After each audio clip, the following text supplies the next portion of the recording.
is an AFC versus NFC matchup, so not a ton of familiarity between these teams and how often that they see each other, but both with playoff aspirations this season.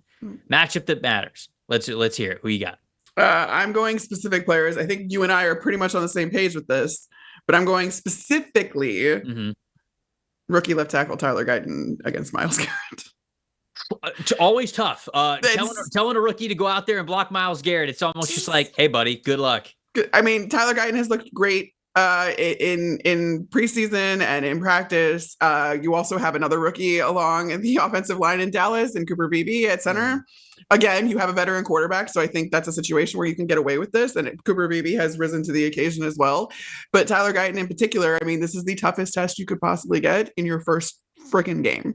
So this is a team that is known for its offensive line play, but Myles Garrett also knows how to get to them. As you can see, at 27.5% pass rush win rate. Stupid.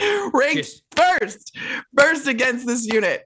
28% pass rush win rate on third, fourth down, which is also ranked third. So which is nuts. It like it gets better on passing downs. It's the pass rush win rate. It's stupid, is what it is. And I mean, I'm nervous. I'm nervous as any left tackle going against Myles Garrett, who I think is one of the best players in the league. And I have faith in Tyler Guyton because, my matchup is the offensive tackles in general. Like, I have faith in Tyler Guyton that he's going to be a good pro. I really do. This may not show that. This admittedly sucks. This is really tough to go up against, but it's not just him. It's on the other side too. Like Terrence Steele might not be a new offensive tackle, but he was rough last year. 49.5 pass blocking grade in 2023. So if you want to put Myles Garrett on either side, and he's not just Myles Garrett either, like Zadarius Smith, they brought back, and I thought that was a great job by them to bring him back, because you don't want it to all be about Myles Garrett, even though he can handle it. When you have two pass rushers who could really get after it, that's when you really start to be dangerous.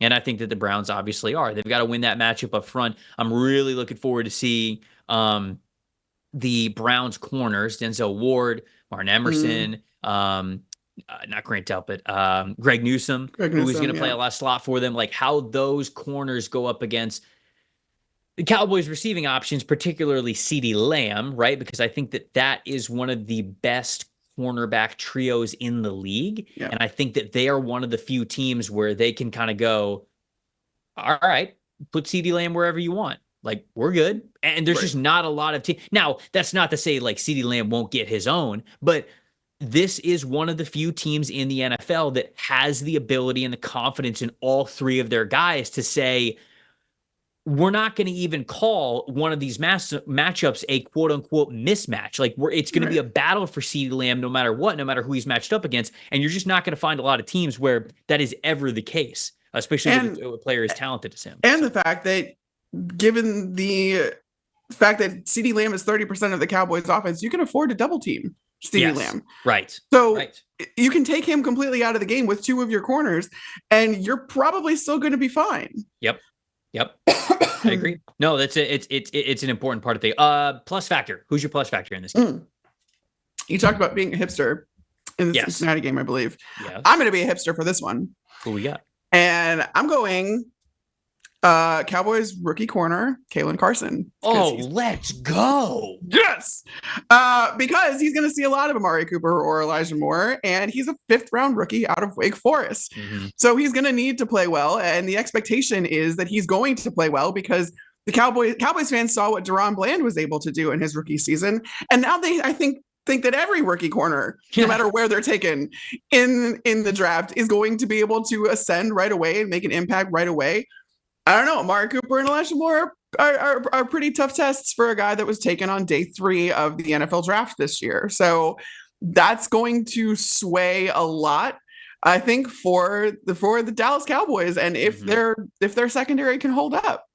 It's tough losing Deron Bland because this is a team that is not only losing him, but losing Dan Quinn, right? And I think when you look at over the last 2 years, Bland had 9 interceptions last year. Trayvon Diggs had 11 the year before. I mean, it's a unit that's been really aggressive under Dan Quinn, that has had a lot of interceptions. And when you take those away, like how good really is the passing defense? And, Diggs is coming back, but is he going to be a feast or famine player like he has been in the past? Is he going to be a little bit more consistent?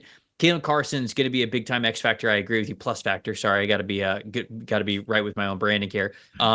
Because I was a big fan of his, and I think he plays the game very confidently. He didn't have a great year last year in his final year when he was at Wake Forest, but the year before he played really well. You play him in off coverage. You allow him to look at the quarterback. You allow him to manipulate him with the space that he has. He can get aggressive. He can undercut the ball. He can be that type of interception type of player, that high risk player that Dallas's defense has fed off of, and that has rewarded them over the last couple of years. My plus factor, maybe a player that's going to be going up against Kalen Carson quite a bit is Jerry Jeudy, right? I think that Jeudy is a big part of this Cleveland Browns wide receiver room, and he needs to be. There's a reason why you go out and trade for him. It's because you need somebody other than Amari Cooper. Elijah Moore didn't exactly step into that role and take that by the reins. So you go out and you go get Jeudy. Can Jeudy have the best year of his NFL career? Because to this point, in 2022, he had a receiving grade of 77.9.